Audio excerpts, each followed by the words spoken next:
Welcome to Showing Missouri, usually the history of Missouri, one county at a time. This time we're talking about the judiciary with one of the most prominent Missourians we've ever had on the show, Judge Russell, Chief Justice Russell. Thank you so much for joining us. Thank you. I'm happy to be here. And the Clerk of the Supreme Court of the state of Missouri, Betsy Ledgerwood AuBuchon. Thank you so much for the time. Thank you. Longest name you've ever had on the show, right? I can't imagine anybody has a longer name. That is true. If you were running for office, you'd have the length of the ballot all ready to go, and you'd be set. Yep. Judge Russell, I'd like to just start, if you don't mind, talking about your career up until the judiciary, and then we'll get into the work on the judiciary. So, Hannibal? Yes, I grew up in the Hannibal area. I'd always ask, are you on the Rawls side or? Marion, good Marion, question. gotcha. Yeah, so our farm was on the Rawls County side. Gotcha. But I went to school in Hannibal, which was the Marion County side. So my dad had a dairy farm, and I was one of 5 kids, typical farm family in the 60s and 70s, and attended high school in Hannibal. 2 brothers, 2 sisters. I heard you did okay in school at Hannibal, right? Yes, I did. I was very, very fortunate. I worked hard, Yep. so I was fortunate. So, tell me about dairy farms. Yeah, well, so my dad worked 365 days a year. There were no holidays, there were no days off. And as kids, we helped, but my dad was more interested in us getting a good education. So we didn't have regular responsibilities on a daily basis on the farm. My dad took care of most of it. Now, that wind comes through pretty good in Hannibal in the wintertime. So, at a dairy farm, I think everybody knows how you obtain the milk. But that'd be some cold mornings, right? Well, yes, you have to really tip your hat to my father for the work that he did his entire career. And, there are certainly mornings that I went down to help too. And, yeah, it's bitter, and it's a lot of hard work. It's a shame. I mean, there are so many dairy farms. Folks I knew that were dairy farmers now that are out of business. I mean, there's the number of dairy farms in this state that are just not some commercial operation. It's good night. You're down to probably 50? Yeah. I don't have any head count on the number of dairy farms that are left, but that was been happening for a long time. It's a demanding job, and nobody in my family wanted to take over the farm after we saw what my father went through, and Sure. and prices aren't where they could or should be, and I think that affects people interested in going into dairy farming. If you got about 2 hours on your hands, ask a cattleman about the price at the grocery store compared to the price he's selling it for. One's shot up and one hadn't. And I bet that milk would be the same. Betsy, Oregon County person, a nice southern Missourian like myself. Now tell folks what Oregon County is that don't know. Well, as Harold Caskey's brother, Ray Caskey, used to say, it's not the end of the earth, but you can see the end of the earth from there. So if you take 63 all the way down to the Arkansas-Missouri line, you hit Alton, Missouri. Is there a prettier place in the world Absolutely than Oregon County? Not a prettier place. You don't always go down there and come back, but it is gorgeous. Well, it is great to take in. Now, what school did you go to? Alton High School. Alton High School. Now, what was Alton? Alton was the county seat of Oregon County. What was the mascot? The Alton Comets. Comets? Nice. The Comets, blue and gold. Yeah, it was. Then school was where? School was in Alton too. So we were college? Oh no, so went to William Woods. Actually, my dad, before he was a farmer, he was an accountant. So he made a spreadsheet of acceptable colleges, and this was dot matrix printer way before Excel, and then the scholarships. Have the little holes on the side. Oh of the yeah, page from the absolutely. printer? Yeah, and the scholarships available, and then where those two met was the car I could get. So if I went to the Baptist University that he went to, and got a scholarship, then I got a Dodge Stealth at the time or something. The second pick was at all-girls school up at Fulton, Missouri. Where was the El Camino at on the spreadsheet? I love Mizzou, and I have 3 degrees from Mizzou, but my dad was not a fan, so Mizzou was at the bottom of the list. And even with a bright flight, I got a 73 Gremlin in 1993. So I went to a second choice, the all-girls school, for 2 years, got the nicer car, and then transferred to Mizzou with my car. That sounds like somebody got the better end of that deal. I think it was you. They said they knew that I was going to be a lawyer when I pulled that. Yeah. Good point. Good point. So I understand. I am so impressed by Truman State. Now it's in your neck of the woods, and I guess, but I've seen not just the people that like Scott Simpson or Schmidt or Lyda. If somebody comes to me with a Truman State on their resume, they get an interview with me. It is to me wildly impressive. Was it geography? Was it the impressive school? What was it? Scholarship. My family couldn't afford to pay for any of us to go to college, so we had to kind of figure out how to do it ourselves. So when I was like a junior in high school, I would get the college catalog, an actual paper publication. And I found there was a full scholarship at Truman State, and back then it was called Northeast Missouri State University, paid for room and board and tuition, and here were the qualifications you needed to have. And so I just started working toward making sure during my high school career that I met the qualifications. They awarded 20 Pershing scholarships per year, and I was fortunate enough to be a recipient. And as long as you kept a 3.5, you had it all 4 years. So I'm. And I mean, to me, going from Hannibal's just a special place. I mean, they've kept the downtown alive. It's a great place to go for the weekend. There's just a community pride in Hannibal that you just don't see everywhere else. Well, I'm glad you like it because I'm very partial myself. Sure. I practiced law in Hannibal after I clerked at the Supreme Court, and I was president of the Chamber of Commerce. I was active in United Way, lots of different industrial council, lots of different organizations, and I love Hannibal and love promoting it.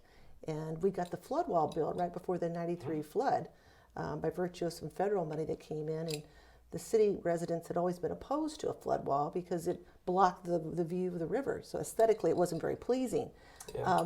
Pick a good year to get it in. So it worked out wonderful. And now the downtown businesses there in the historic area have some insurability. They're not going to be having their property, flooded every year and damaged. And so it does look nice now. At Truman State, what'd you study? So I studied mass communications, synonymous for journalism. I thought I wanted to be a print reporter, maybe doing something like you're doing. Or You'd have been way better. Yeah.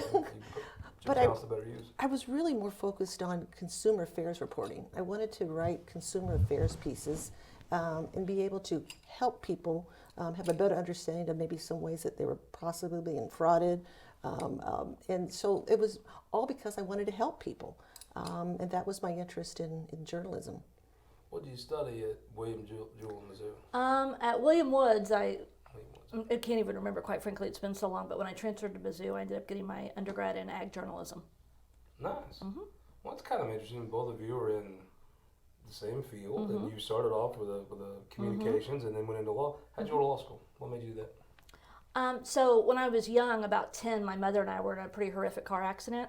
And it was the first time I'd ever met a lawyer or saw a judge. And so I always knew, and I spent a long time in the hospital, and I always really enjoyed the court appearances that we had to make, or also then being in the hospital. And so I always knew I either was going to go to law school or run a hospital or do both. And so I got my JD, which is a law degree, and then got a master's in healthcare administration. And then at that time, my dad said it was time to go find a job like a big girl. Yeah. So you're coming up from a dairy farm. What made you? Were you always interested in law? Or? Never, no. I came from a real traditional family. My mom was a housewife, didn't have a driver's license. It was a very traditional family, and so I didn't have a lot of confidence in women in fields that weren't traditional. You worked that kink out. Well, it's amazing how I was just at the right place at the right time, and so that helped. But I didn't start thinking about law school until probably my senior year of college, and I took the law school admittance test kind of on a lark and did well. I had a good GPA, and those were the two things that law schools looked at the time as far as admission standards. I had a girlfriend who was a year older than me who wrote letters to me, because in those days there was no email, and she had already started law school at Mizzou, and she said, the water's fine, come on down. and I thought, well, okay, maybe I can do it if she's doing it, but I just didn't think I was smart enough. And I started law school knowing one thing for sure, that I never, ever, ever wanted to work in a courtroom. And look where I work today. You got the biggest courtroom in the state. It's funny how life is. Mm-hmm. Well, so when you were studying print media, though, that was probably the start of a Joe Manny's career, right? She was probably getting going, and I've always just looked up to her so much as not just a trailblazer, but as a professional. I'd heard of her, but again, my little pool of circumference was, in Hannibal or in Kirksville.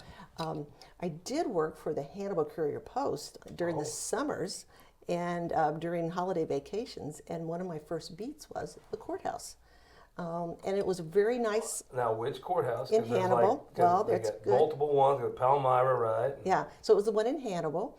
The local associate circuit judge there kind of took me under his wing and explained to me the whole criminal process. You know, you first have someone come in, they're arraigned. If they want a preliminary hearing, they can have one. You know, they can waive it. They can be bound over to the circuit court for trial on a felony. So he just explained the whole process to me so that I wouldn't write the news article accusing somebody, or actually just convicting them instead of just accusing them before they'd even had a trial. I think it was trying to save the newspaper from some libel suits. In any event, that fascinated me. I did some internships. Well, there's a healthy skepticism that goes, right? I mean, you should have a healthy skepticism of the government if you're in the media. Well, I just was curious, Yeah. and it was interesting. And you know, I did an internship here at the state capitol. I did an internship in Washington D.C. What did you intern for at the Capitol? So in the Capitol, I interned for my hometown state rep. Was a man named Gary Sharp at the time. And so just being around lawyers, it fascinated me. So I thought I would use my law degree and maybe work in a corporate setting, behind the scenes, not in a courtroom. Journalists today have law degrees. Yeah, it's It's an amazing thing. very common because the skill sets are similar. You know, See that? investigative mind, good writing skills. You know, a lot of those traits are synonymous You in can both. get by without being able to spell very well in media, where I bet in your field that's frowned upon more, you know. Well, you got spell check today, so it's a lot I easier. know, you would think so. One would assume. So you're at Mizzou, and the bug gets you for law, so you're in. When did you, to me, it's just hard for me to see you going into something and not kind of being the leader in it, or thinking, you know what, if I'm doing this law, I could probably be the Chief Justice of this thing. No way, no way. You know, my friends, even from high school, say I'm almost a different person than I was back then. I think just with more experiences, more confidence came my way. Again, I would never imagine myself in a courtroom, even when I graduated from law school. So it's just being able to, you know, be in the courtroom when I was a practitioner. You know, developing more confidence. Riding a bicycle, the more you do it, the better you get at it. It's odd. Everyone from high school says I'm the exact same, and I don't think that's a compliment. I think they may mean something nice for you. So I was reading, you got the clerk at the Supreme Court, right? So my first year out of law school, then I applied for a clerkship, and I clerked for Judge George Gunn. He was a bond appointee, and wonderful, nicest man in the world. And that was a year clerkship. Then I needed to go out into the real world. Where was Judge Gunn from? Originally from, I want to say Illinois, but he had worked in St. Louis. He was the St. Louis County Counselor before he went on the Court of Appeals, and then went on the Supreme Court, and then went to the federal bench. Well, I would think that'd be having that experience at a county like St. Louis County, where so many things come through. It's got to be valuable to have folks from different walks of life that you serve with. I bet he had a really, at the time, probably a rare but important kind of expertise, because a lot of things you do with county or intra-government little lawsuits, and he probably was an expert in that, right? He was a very smart man and a very good judge, and worked hard and studied hard, and I think was obviously well respected on the court. He loved Cardinal baseball. So he was a good guy then. So he's a smart guy on top of that. So we hit it off on some of those subjects too. And a big Civil War fan, and just a kind person. You know, every day I'd walk into the office and he would say, "You look nice today, Mary." And Well, I know. you could tell you were right. You grew up right in the shadows of the Palmyra Massacre, so you had lots to talk about. Yeah. Right? You know? Yeah. How does that work when you come in and clerk? Are you there for a year? Can you stay longer? I've always heard of clerks, and I've met several that have. What is that process? What was it like then, I guess? So in those days, it was a 1-year stint, and each judge had just one clerk. So that was my role, helping the judge with opinion writing and research and editing. Today, we have 2 clerks, but they also have more responsibilities than they did back when I was a clerk. You walk in that Supreme Court so when you clerked, were you out of law school or were you still in school? So it's a job after graduation. So you walk in after you graduate. I mean, I assume that's a competitive thing. People want. I mean, that's something that people that are in school want to go do, because it obviously makes you meet people. The experience is great. What's that like to walk in there as a person from a dairy farm, went to school on the scholarship to the regional university at the time? and you go to Mizzou. Now you walk into that place. That to me, it just you don't have to be told to be quiet in that place, because it just has the feeling of a place where serious people do serious things. As a person that's just out of law school, what did that feel like to walk in? Did you get to walk in the back door that then? It's funny. I when I first started working in the Capitol as an intern, I wanted to park in the basement of the Capitol because I thought that's where interns parked, and I was told quickly, "Get out of here, intern."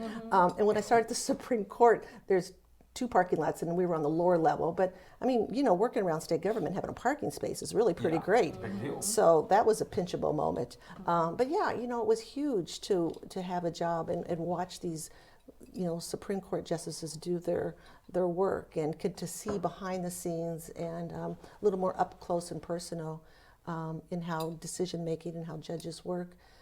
Judge Gunn was just, as I said earlier, just the nicest man in the whole world. Is that Kevin's father relation? No relationship at all. Huh.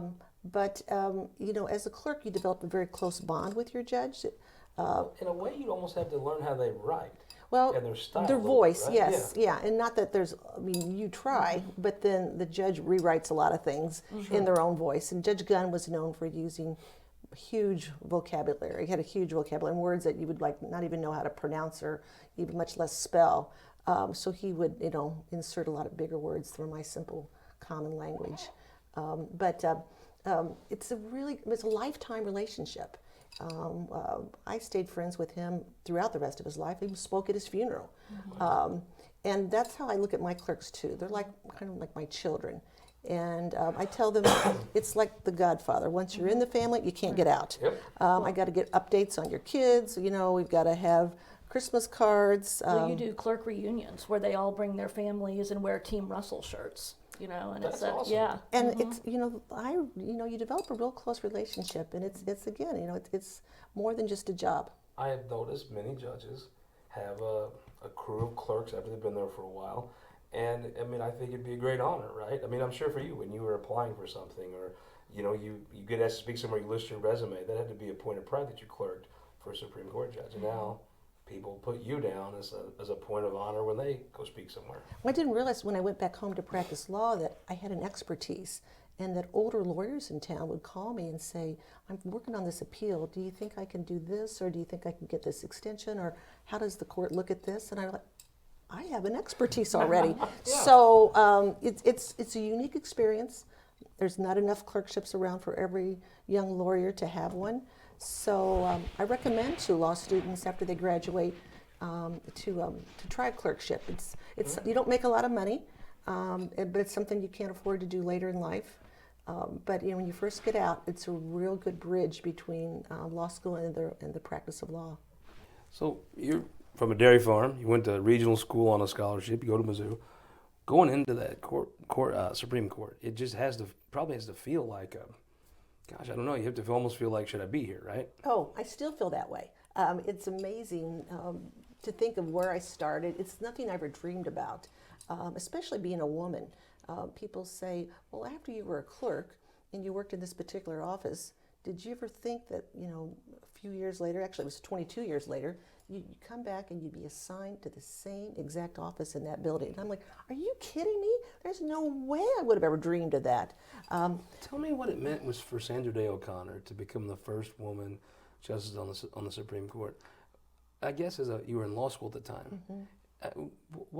I can't really sympathize or empathize or imagine what that would have been like, but it had to be quite meaningful in the field you were going into. Well, it gave us more purpose, that we knew now that a woman could achieve that level.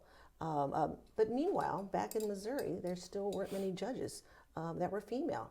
None on the state Supreme Court, none on the Court of Appeals, and just a handful in the trial court. So it really didn't show us definitively that we ourselves could be in those roles. But I think does history now show that it almost starts at the top, right?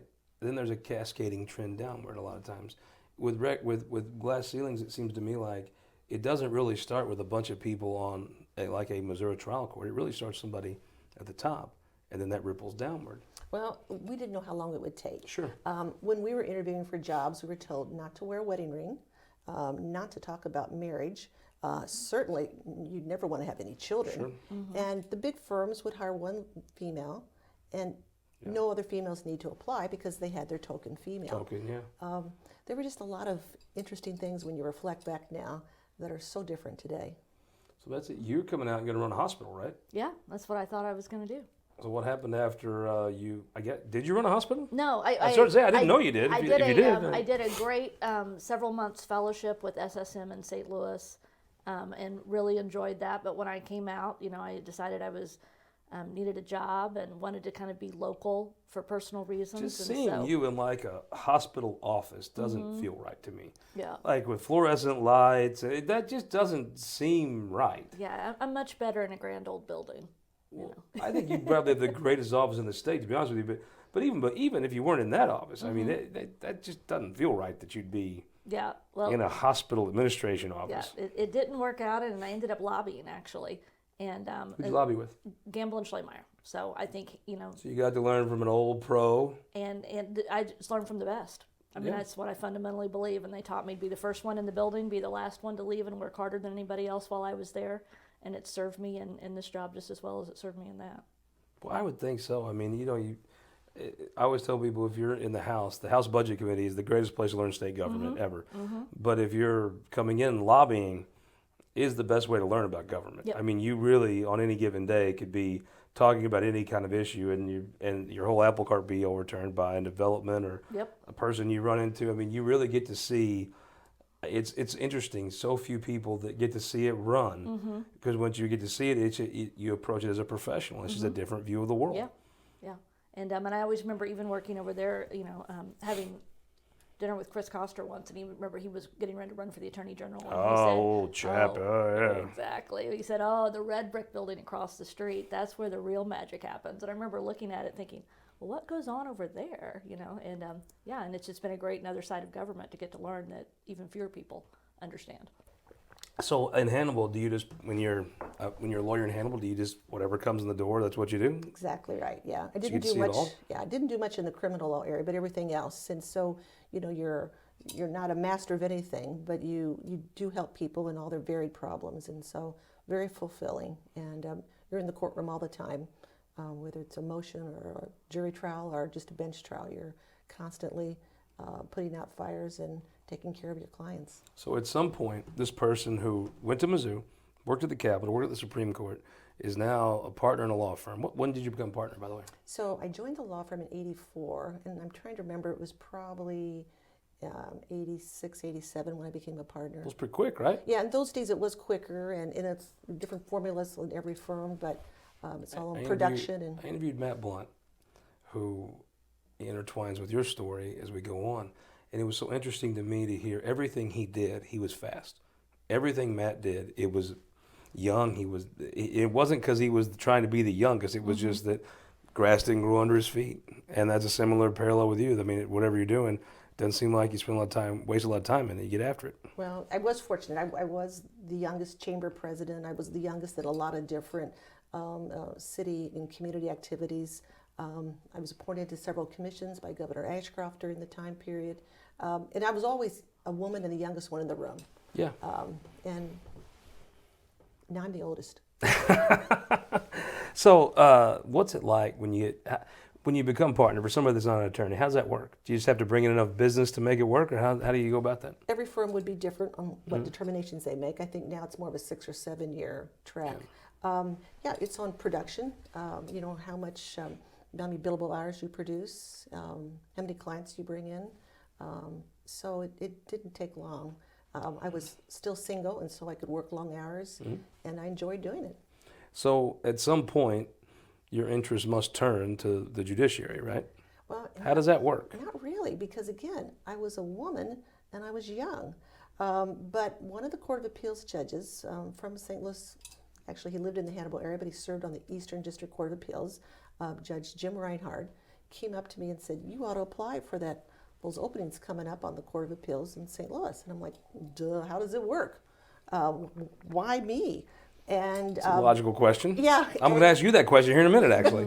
And so he started telling me how the process worked, who the commissioners were, what he thought the governor at the time was eventually looking for. And because I'd had a pretty good varied practice from A to Z, and especially the civil area, it argued appeals. It wasn't like I'd never been in the appellate court room, but he thought, you're just as qualified as any of those candidates we have applying from the St. Louis area, which again I felt incapable. I felt inferior to attorneys from big firms, and didn't think that I would stack up and be able to compete with them for an appointment. That's got to be interesting, though. I mean, being from Hannibal, was there another judge from Northeast Missouri? So Judge Clifford Ahrens was from Hannibal at the time. And again, Judge Reinhardt lived in Hannibal. He wasn't really from there. And way back in the day, Judge Albert Redland came from there. So there had been some around, but those were older men. I did not think I was on their same plane. You don't mind at what age were you when you started to think about, okay, maybe I'll look at the judiciary? It was probably 35 or 36. Okay. And so you apply for the Eastern District? What's that? So when you walk in to turn in your paperwork, were they surprised? They know you were coming? I guess they may have known you because you've been around? Well, so you try to in advance let the commissioners maybe know about you.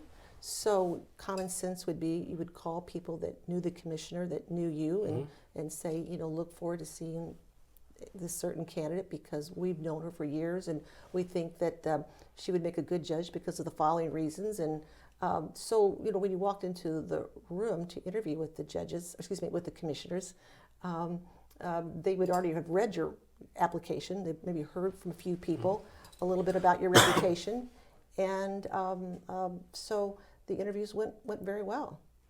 So did you make it the first time? That's not bad. Well, I made the final three, and I was on a panel with two other men, and the governor appointed one of the men. What year was this? So that would have been like 1994. So Governor Carnahan screwed that up. But to his credit, he called me personally and said, I'd like to have the opportunity to appoint you if you apply again. So I remembered that statement. If you're in the judiciary, do you respect it when the governor calls and says, I'm sorry, you didn't make it? I mean, to me, that's not a fun phone call. These are people that you don't make a panel without being prominent.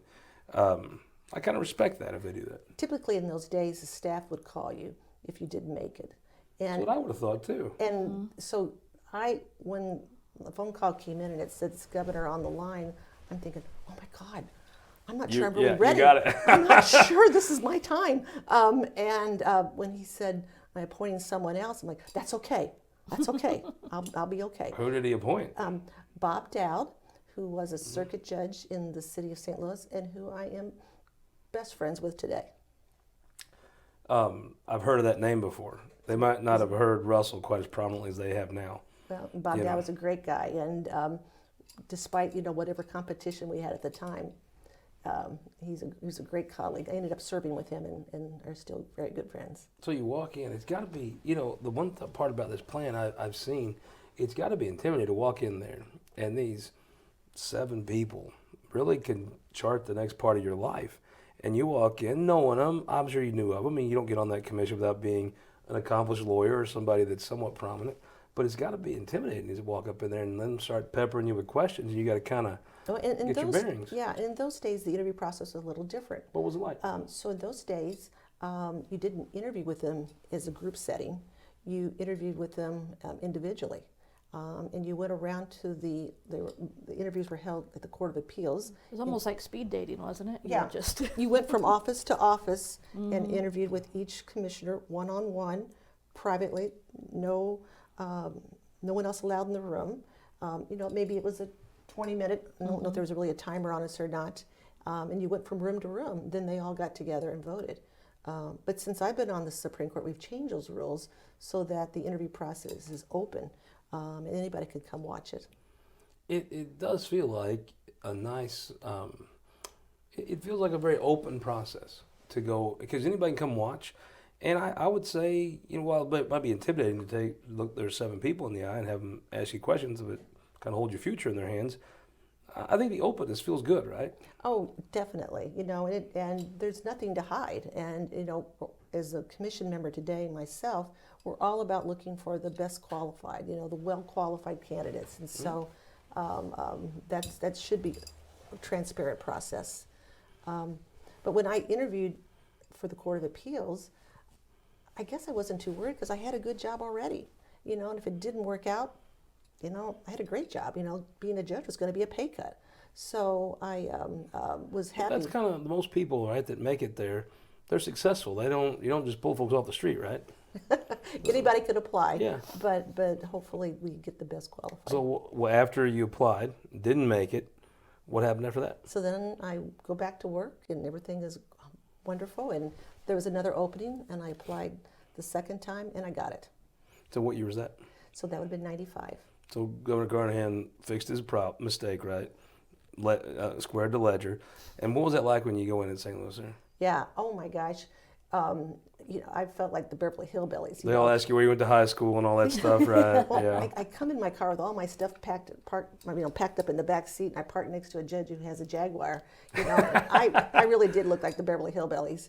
And probably one of the funniest things that happened, I walk into the reception area of the Court of Appeals, and there's a nice lawyer sitting there, and he's looking at me, and he goes, "Oh, are you interviewing to be a law clerk?" And I said, "No." How many things? I guess it's an honest mistake, but there's an element of sexism to that. As I hear that story, have you heard a million things like that in your life? Maybe 500,000. Does it motivate you, tick you off, discourage you, all of it? None. I mean, I understand where people are coming from. I was young. I was 36. And I know a lot of folks that say things like that, and I honestly don't think they have a lot of malice about it. No. But it's easy for me to say because I'm a white guy.